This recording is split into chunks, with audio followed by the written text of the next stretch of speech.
दोस्तों ज़रा सोचिए, अगर कोई लड़की रात के अंधेरे में बिना किसी की नज़र में आए अमरनाथ गुफा में चली जाए तो क्या होगा। वो भी रात 2 बजे, जब सारा माहौल रहस्यमय और डरावना हो। ऐसी घटनाओं में कुछ ऐसा होता है जो सुनने वालों को दंग कर देता है। अमरनाथ जैसी पवित्र जगह में क्या ऐसा कुछ हुआ जिससे सबके रोंगटे खड़े हो गए। आइए जाने इस हैरान कर देने वाली घटना के बारे में, जिसने वहाँ मौजूद लोगों को भी चौंका दिया। शुरू से लेकर आखिर तक आप इस वीडियो को जरूर पूरा देखिएगा। सबसे पहले, अगर आप भी जीवन में एक बार अमरनाथ के दर्शन करना चाहते हैं तो वीडियो को लाइक करके कमेंट बॉक्स में जय अमरनाथ जरूर लिखेगा। दोस्तों, जब से साल 2024 में अमरनाथ यात्रा की शुरुआत हुई है, तब से अभी तक 1.5 लाख से भी ज्यादा श्रद्धालु बाबा अमरनाथ के दर्शन कर चुके हैं, क्योंकि भारत के जितने भी ज्योतिर्लिंग हैं वो सालों से स्थापित हैं। लेकिन अमरनाथ का स्वयंभू शिवलिंग एक ऐसा शिवलिंग है जो स्वयं निर्मित होता है और स्वयं समाप्त भी हो जाता है। जैसे जैसे चंद्रमा का आकार बढ़ता है, वैसे वैसे हमें इस हिम का आकार बढ़ता दिखाई देता है और घटते चंद्रमा के साथ साथ इसका आकार घटना शुरू होता है। ये महादेव का बहुत बड़ा चमत्कार है। दोस्तों, कहते हैं कि इस गुफा के अंदर महादेव ने माता पार्वती को अमर कथा सुनाई थी। तब से अभी तक इस गुफा को अमरनाथ गुफा के नाम से जाना जाता है। दोस्तों, लाखों लोग साल 2024 में अमरनाथ के दर्शन कर चुके थे। उन्हीं में से एक थी उपासना नाम की एक लड़की, जो भगवान शिव की नगरी काशी की रहने वाली थी। वो बचपन से ही बनारस में पली बड़ी थी, लेकिन एक बार एक्सीडेंट में उसके माता पिता की मृत्यु हो गई। उसे अपने पिता से बहुत लगाव था, इसीलिए अपने पिता की मृत्यु का बहुत गहरा सदमा उपासना को लगा था, जिसके बाद अकेले ही उसने अपना जीवन यापन किया। काशी में पैदाइश की वजह से उपासना महादेव की अनन्य भक्त थी और अपने पिता की याद से बाहर निकलने के लिए उसने कहीं यात्रा पर जाने का फैसला लिया। जब बाबा अमरनाथ की यात्रा शुरू हुई तो वो अकेले ही यात्रा करने के लिए रवाना हो गई।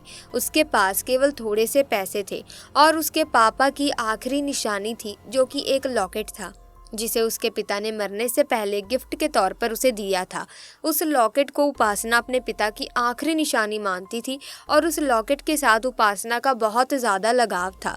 अब पहलगाम से उसने अमरनाथ की यात्रा शुरू करी। उपासना पैदल ही आगे बढ़ रही थी। 42 किलोमीटर की ये यात्रा समय समय पर चुनौतियाँ दे रही थी, क्योंकि मौसम बार बार बदल रहा था। कभी बरसात होती, कभी धूप निकलती, तो कभी पथरीले मार्ग बहुत ज़्यादा डरा रहे थे। लेकिन फिर भी उपासना लगातार आगे बढ़ती जा रही थी। 3 चुनौतियों को पार करके आखिरकार वो अमरनाथ की गुफा तक पहुंच गई और बाबा अमरनाथ के बहुत अच्छी तरह से दर्शन किए। लेकिन वो बहुत ज्यादा थक चुकी थी और अपना कैंप वो साथ लेकर आई थी, जिसके कारण अमरनाथ की गुफा के समीप ही उसने अपने कैंप को बांध लिया और रात्रि वहीं गुजारने का फैसला लिया।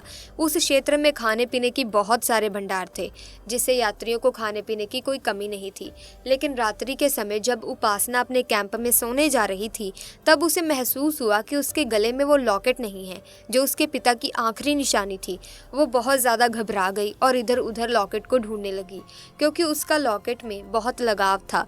अमरनाथ की गुफा तक पहुंचने तक उसके गले में वो लॉकेट था, जिस वजह से उसे ऐसा लगा कि ज़रूर गुफा के कहीं अंदर ही उसका लॉकेट गुम गया है। उपासना जानती थी कि सुबह होते ही हज़ारों श्रद्धालुओं की भीड़ बाबा अमरनाथ के दर्शन करने पहुंच जाएगी, जिस वजह से उसके पिता की आखिरी निशानी को ढूंढ पाना मुश्किल हो जाएगा।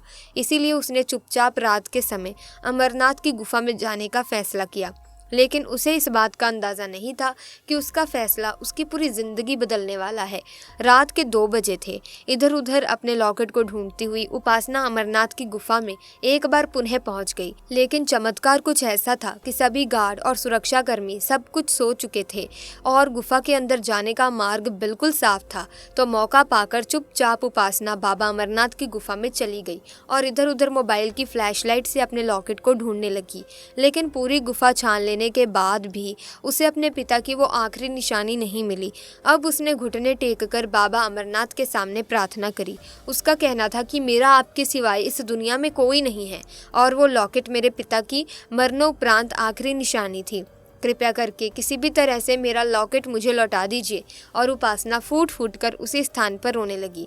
जब भक्त निस्वार्थ भाव से कुछ मांगता है या किसी चीज़ की अपेक्षा करता है तो भगवान वो चीज़ उसे ज़रूर प्रदान करते हैं।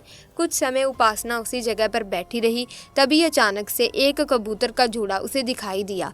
ऐसा कहते हैं कि गुफा में जिसको भी वो कबूतर का जोड़ा दिखाई देता है उसे काफ़ी नसीब वाला कहा जाता है, क्योंकि ये कबूतर का जोड़ा उस समय से गुफा में है जब से महादेव ने माता पार्वती को अमर कथा सुनाई थी। तब से लेकर आज तक और आने वाले कलयुग के अंत तक इन कबूतरों को अमर होने का वरदान मिला है। इनके दर्शन करके उपासना धन्य हुई।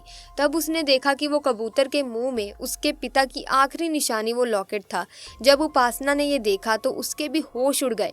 वो समझ चुकी थी कि ये महादेव का ही चमत्कार है और वो इस रूप में मेरा लॉकेट मुझे लौटा रहे हैं। तभी उस कबूतर ने वो लॉकेट उपासना को देने की बजाय अमरनाथ शिवलिंग के पास रख दिया। लेकिन आखिर उस कबूतर ने उपासना को ये लॉकेट क्यों नहीं दिया, ये बड़ा हैरान करने वाला विषय था। अब उपासना उस शिवलिंग के करीब जाने हेतु सक्षम नहीं थी, क्योंकि बीच में बहुत सारे बैरिकेड लगे हुए थे।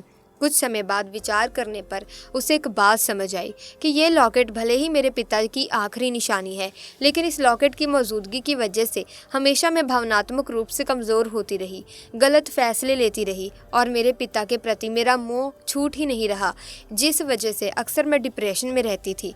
आज इस कबूतर ने अगर इस लॉकेट को शिवलिंग पर अर्पित किया है तो इसका मतलब यही निकलता है कि देव मुझे समझाना चाहते हैं कि दुनिया में जो भी आया है वो जाएगा, सब उनकी ही रचना है। हमें चाहिए कि हम प्रकृति के इस क्रिया का सम्मान करें और अपनी ज़िंदगी में अपने भूत को भूलकर वर्तमान पर ध्यान दें और आने वाले भविष्य को सार्थक बनाएं। उपासना को अपना लॉकेट भले प्राप्त नहीं हुआ था, लेकिन मन में एक बहुत संतुष्टि का भाव था, क्योंकि उसके पिता की निशानी महादेव को समर्पित हो चुकी थी, जो वास्तव में बहुत बड़ी बात थी। लेकिन जाने अनजाने में महादेव ने उपासना के साथ जो लीला रची, उस घटना के बाद उपासना कभी भी डिप्रेशन का शिकार नहीं हुई थी, क्योंकि अब वो अपनी ज़िंदगी में आगे बढ़ चुकी थी। अमरनाथ से लौटने के पश्चात उसने अपनी ज़िंदगी की नई शुरुआत करी। इसके बाद उसको महादेव की कृपा से बहुत सफलता प्राप्त हुई। इस पूरी घटना से आपको क्या सीख मिलती है, नीचे कमेंट बॉक्स में ज़रूर बताइएगा। तब तक के लिए हर हर महादेव। वीडियो अच्छी लगी हो तो लाइक करें, शेयर करें, चैनल को सब्सक्राइब करके बेल आइकन को प्रेस करें ताकि नए वीडियोज़ की अपडेट आपको मिलती रहे। आपका बहुत बहुत धन्यवाद।